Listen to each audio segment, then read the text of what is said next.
I guess they've really zeroed in on places that are vulnerable to the shaking. Yeah, absolutely. And about 75% of the country is actually vulnerable to damaging earthquakes. Over the past several months, scientists have observed almost 200 earthquakes rippling through the ground beneath the Mississippi River Valley. On the ground, these earthquakes were so minor that the public dismissed them as nothing serious. But scientists are quite scared. Nearly 3/4 of the country could experience potentially damaging earthquakes, putting hundreds of millions of people at risk. America's Midwest is trembling. These large numbers of earthquakes indicate that the fault line of the New Madrid seismic zone is under extreme pressure. Its ancient scar is anxious to react.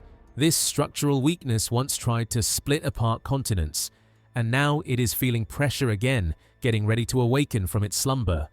If these minor and seemingly harmless earthquakes awaken this scar, Americans would face another 1811 or 1812 New Madrid earthquake situation. What happened at that time? It was December 16, 1811, 2:15 a.m. Everyone was sleeping peacefully when Earth trembled. The first shock was felt near present-day Blytheville, Arkansas, and shook a vast portion of the country. People in Boston, Washington, D.C., and New York felt the tremors. People observed that the ground rolled in waves as if it were a liquid. Church bells started ringing and continued to do so for a long time. Chimneys collapsed as far away as Cincinnati and St. Louis. Entire forests were flattened.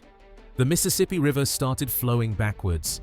The sleepy and farming town of 400 people was turned inside out. 5 towns in 3 states were destroyed. Once the earthquake had settled down, people rushed to leave their houses. Hundreds of people were running away from their livelihoods while aftershocks were rocking their towns. About 5 weeks later, on January 23, 1812, another earthquake hit near New Madrid, Missouri. Large cracks opened in fields, riverbanks caved in, and some areas of land sank permanently. It created shallow lakes and swamps. In that era, there was no advanced scientific equipment, so today's geologists could only estimate the earthquake's magnitude based on the destruction. They believed that the magnitude was around 7.5 to 8. Unfortunately, Earth didn't stop even after this earthquake. The third one was the strongest. It happened on February 7, 1812. It struck near New Madrid and Reelfoot Lake around 3:45 a.m. This earthquake permanently sank different parts of the ground, giving way to 12 different lakes. The famous one among them was Reelfoot Lake. Almost 150,000 square miles of forest vanished from the planet. The Mississippi's course was again reversed, and this time, its flow was permanently changed in different parts. The whole landscape of Central America was permanently changed from different locations. The poor victims of these 3 earthquakes claimed that the devil himself had visited them. But in reality, it was Madrid's fault line that was a real devil. This new model shows the possibility of more damaging earthquakes along the central and northeastern Atlantic coastal corridor. That includes Washington, D.C., Philadelphia, New York, Boston, cities. The New Madrid seismic zone is one of the most significant earthquake-prone regions in the central United States. The plate runs through parts of southeastern Missouri, northeastern Arkansas, western Tennessee, western Kentucky, and southern Illinois. That's why, when earthquakes hit Madrid, the intraplate sends the impact to various nearby areas. On top of this, the geology of Madrid is also vulnerable to earthquakes. The surroundings of this region have old, dense crust and sandy areas. It is quite different from the mountainous areas of California. The loose sediment carries seismic waves a long distance. As a result, an earthquake in the New Madrid region could shake an area up to 20 times larger than a similar event on the West Coast. The geology isn't the only factor that leaves Madrid vulnerable. It is its history too. Centuries ago, this part of the continent almost tore itself apart. A massive rift began forming, stretching from present-day Arkansas to Illinois. But before the continent could split, the rift stopped. It is now sitting in the deep crust of the earth as an old scar. This scar is still sensitive and throbs with every pressure. Immense forces that drive plate movements squeeze it. The scar patiently endures the pressure year by year, and when the crust can't take it anymore, it breaks. And when it does, the world faces earthquakes like that of 1811. Now, scientists are scared that the same thing is going to happen. Since the 1970s, over 4,000 micro-earthquakes have occurred in this zone. Every time, they shake the entire region and leave minor-level destruction behind. Now to our top story tonight, that powerful earthquake that sent tremors all the way to the tri-state.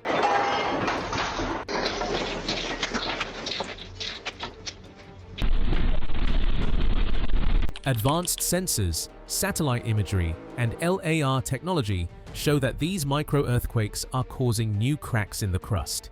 These new cracks are following the same structural trend that happened in the past. They are clustered around the old scar of the crust, increasing pressure on it.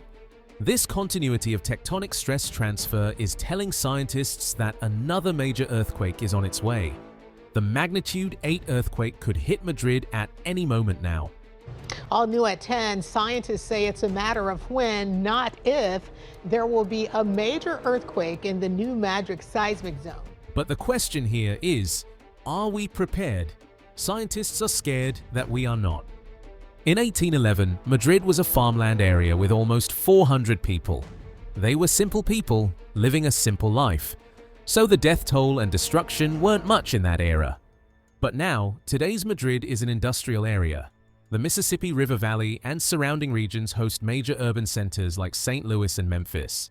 It also has various sprawling and industrial developments. Bridges, nuclear facilities, highways, and pipelines crisscross the zone.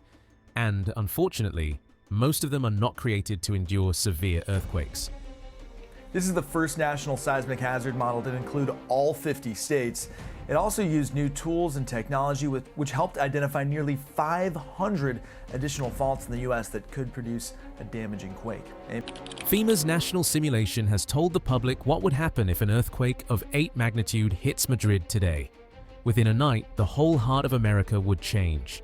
Southeastern Missouri, northeastern Arkansas, western Tennessee, western Kentucky, and southern Illinois would shake simultaneously.